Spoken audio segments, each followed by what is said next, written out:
Et nous vous proposons à présent un focus sur la détention, mais aussi la transmission d'œuvres d'art. Et pour cela, nous avons le plaisir d'accueillir sur le plateau de Smart Patrimoine Christelle Mignard-Scotti. Bonjour Christelle Mignard-Scotti. Bonjour Nicolas. Merci d'être avec nous. Vous êtes notaire associé chez Matignon Notaire. Nous avons le plaisir d'accueillir également Julien Lothaire. Bonjour Julien. Bonjour Nicolas. Merci d'être avec nous. Vous êtes notaire associé au sein d'Orae Notaire. Je vais commencer avec vous, Christelle, avec une première question. Vous êtes donc tous les deux notaires. Où intervient le notaire dans l'accompagnement des familles quand cela concerne les œuvres d'art et les collections que l'on détient ou que l'on veut transmettre? C'est essentiellement en matière de transmission, donc transmission à titre gratuit du vivant de la personne, donc des donations, et par succession, donc au moment du décès du collectionneur. On peut donner facilement une œuvre d'art à ses enfants si on veut anticiper sa succession? Facilement, oui, on peut donner facilement. On peut donner par la tradition, donc le don manuel. Vous donnez une œuvre, un tableau à l'un de vos enfants, à une tierce personne que vous appréciez. Vous pouvez donner aussi par acte authentique. Évidemment, c'est ce qu'on conseille parce qu'il y a des conséquences attachées à cette transmission, des conséquences civiles et des conséquences fiscales. Bien sûr. Les conséquences civiles, c'est que si vous donnez, par exemple, un tableau, une œuvre d'art, prenons l'exemple du tableau, à l'un de vos enfants, vous avez plusieurs enfants, vous donnez qu'à un seul enfant, évidemment, il va falloir à un moment donné que cet enfant rétablisse l'égalité avec la fratrie. Et des conséquences fiscales, parce que toute transmission est assortie de paiement de droits de succession ou de droits de donation. Et justement, quand on veut faire une donation de, peut-être toujours Christelle et ensuite Julien pour compléter, mais quand on veut faire une donation de somme d'argent à ses enfants, il y a des seuils à respecter. Quand on veut donner une œuvre d'art, on imagine toujours que c'est des sommes qui dépassent les seuils potentiellement en question. Là, du coup, c'est un peu plus complexe, j'imagine, que une simple transmission, enfin un simple don à l'un de ses enfants, non? Alors, en matière de transmission, on n'est pas de seuil. Vous pouvez donner autant que vous voulez, autant de choses et autant et des biens d'une valeur sans limite. Simplement, vous avez des droits qui sont attachés à cette transmission. Oui. Et en fonction du montant transmis, vous avez une fiscalité qui est différente. Et il n'y a pas de seuil, vous pouvez donner tout ce que vous voulez sans limitation de montant. Julien Lothaire, on peut effectivement, de son vivant, commencer à donner des œuvres, même si effectivement, il faut ensuite régler les droits de succession associés, en anticiper, mais au moins comme ça, on a commencé à ventiler sa collection auprès de ses successeurs. Exactement, c'est ce qu'on préconise parce que, comme dans bien d'autres domaines, l'anticipation est une vertu. Alors on peut anticiper, pourquoi? Parce que l'objectif est de payer en général moins d'impôts.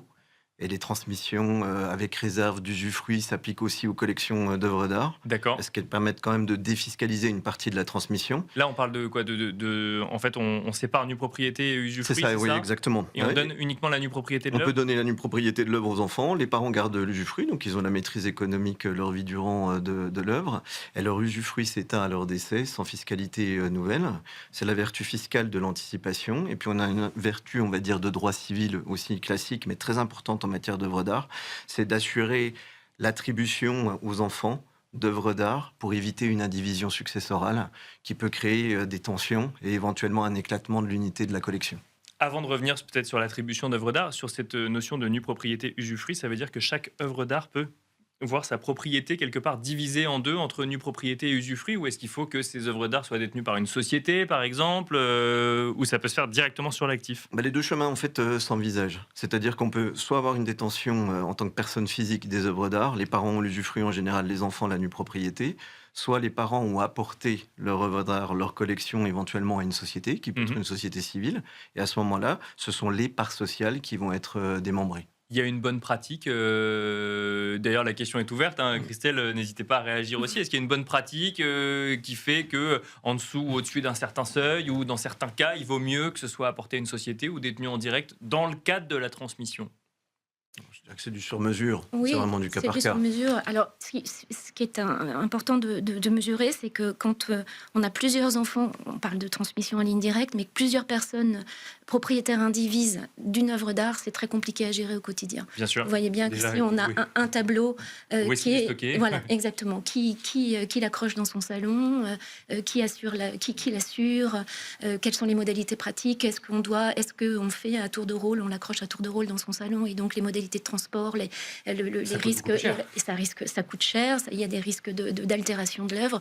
Donc on voit bien qu'il faut organiser en amont la transmission des collections, où parfois on n'a qu'une très belle pièce dans sa succession, et donc il faut organiser de préférence l'attribution non indivise, donc ça veut dire l'attribution à un seul de ces héritiers présomptifs. Parce que ça arrive souvent, Julien Lothaire, que tout le monde veuille la même œuvre et que du coup on ait du mal à se mettre d'accord une fois qu'on rentre vraiment sur le sujet succession et qu'il y a effectivement ce tableau dans le salon qui est peut-être sûrement qui a le plus de valeur, mais en plus le plus de valeur sentimentale pour les ayants droit. Oui, ce serait vous mentir de vous expliquer que les successions en fait, de collectionneurs sont faciles effectivement à régler. Pourquoi ? Parce qu'on va cumuler aux problématiques d'un décès, aux problématiques traditionnelles, le sujet de biens assez atypiques, qui ont une histoire, un vécu. Et qui ont été achetés pour ça, justement parce qu'il y a un aspect passion. Et qui sont une forme de réminiscence en fait, de la personne, du témoignage de sa personnalité,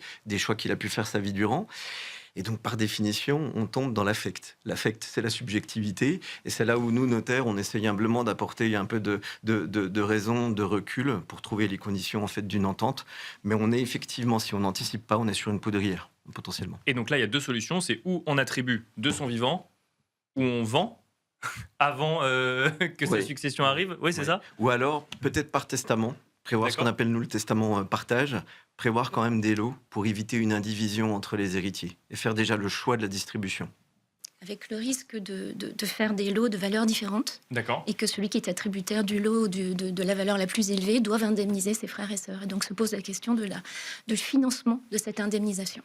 Oui, parce que j'imagine qu'entre celui qui récupère une œuvre d'art et celui qui récupère une voiture dont la décote va arriver dans le temps, c'est pas du tout le même sujet. Et donc là, ça veut dire quoi ? Ça veut dire que quand on est titulaire d'une collection, il faut anticiper la capacité de financement, de trésorerie des personnes à qui on va transmettre. Exactement, parce que parfois vous recevez donc des œuvres importantes ou une œuvre importante, vous avez une fiscalité qui peut aller jusqu'à 45% en France, et donc si vous n'avez pas des liquidités qui vous permettent de financer, si vous ne trouvez pas une banque qui existe, vous avez une interview avec Thomas Quignou, je crois, chez ABN AMRO, qui est une banque qui sait faire cet accompagnement, mais c'est pas donné à tout le monde de pouvoir obtenir un financement pour payer les droits de succession. Parfois, vous êtes donc attributaire dans le cadre d'un testament d'une œuvre, vous êtes obligé de la vendre pour payer les droits. Justement, Julien Lothaire, question un peu provocatrice. Ça peut être un cadeau empoisonné, la succession d'une œuvre d'art dont la valeur est telle que ça suppose ensuite de payer des droits de succession très conséquents pour pouvoir garder la valeur, l'œuvre dans la famille. Oui, cadeau empoisonné parce que l'exercice de valorisation est essentiel. Il est d'autant plus délicat dans le domaine en fait, de l'art, soumis en fait, à des fluctuations.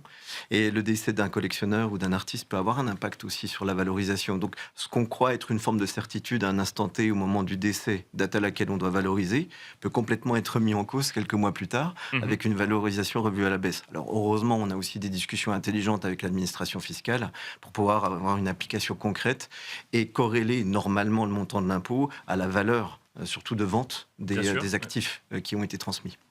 Est-ce qu'on peut, Christelle, lorsque l'on a envie de bien anticiper, transmettre l'œuvre et s'affranchir soi-même des droits de succession que ses enfants devraient normalement payer ? C'est possible, ça ? Oui, bien sûr, c'est la deuxième vertu de la donation. Tout à l'heure, Julien vous parlait de la réserve d'usufruit, qui est une façon de transmettre à moindre coût. Et également, la donation permet aux donateurs de s'acquitter des droits de donation sans que l'administration fiscale n'y voie une donation complémentaire. D'accord. Donc, le donateur reçoit l'œuvre et reçoit quelque part également le montant des droits qu'il aurait payé si la transmission avait eu lieu par décès.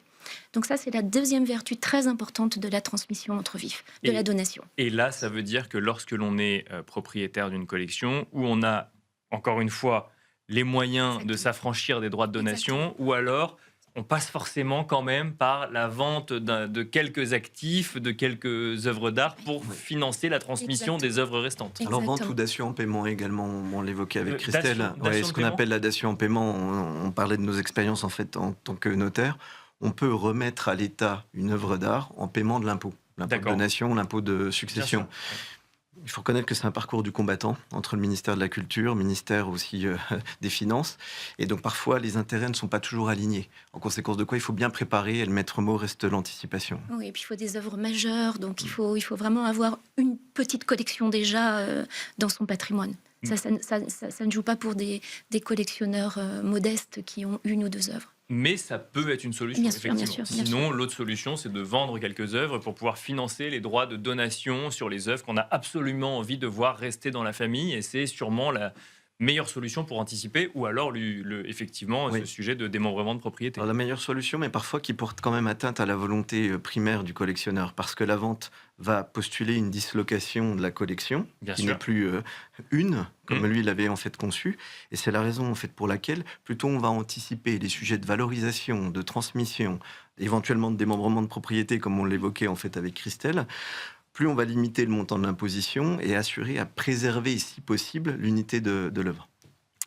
Est-ce que, Christelle, dans un monde où on peut avoir des enfants qui travaillent à l'étranger, qui vivent à l'étranger, ça vient rajouter une complexité, le fait que des œuvres d'artistes français doivent rester en France, par exemple, ou ça n'est pas une problématique réellement ? Ça peut être une problématique de fiscalité essentiellement, puisque donc là on rentre dans le droit international privé. Donc en fonction du pays où se trouve le donateur et l'œuvre, vous avez ou pas des conventions fiscales qui règlent ce sujet d'imposition. Est-ce qu'on a une double imposition dans chacun des deux pays? Est-ce qu'on a juste une imposition dans le lieu de situation de l'œuvre? Ça, c'est des sujets à anticiper, effectivement. Oui. Donc le sujet, il est plus fiscal que de garder des œuvres sur le territoire français. Ça n'arrive pas... Il y a certaines œuvres majeures que vous ne pouvez pas sortir du territoire. C'est que des œuvres majeures et c'est très, très restreint. Oui. Il y a des déclarations à faire, effectivement, parce que l'État peut préempter et en tout cas interdire la sortie du territoire certaines œuvres. Mais c'est essentiellement des problématiques fiscales. Pour conclure, Julien, anticiper, prévoir le plus tôt possible, dès même genre, la constitution de sa collection, il faut anticiper la succession. Anticiper, communiquer à l'égard des enfants et préparer cette communication, et si possible avec des professionnels du droit, notaires, avocats, et puis aussi les commissaires-priseurs qui sont essentiels dans la question de la valorisation des collections. Merci Julien Lothaire, je rappelle que vous êtes notaire associé chez Aureil Notaire. Merci également Christelle Mignard-Scotty, je rappelle que vous êtes notaire associé chez Matignon Notaire. Et quant à nous, on se retrouve tout de suite dans l'œil de l'expert.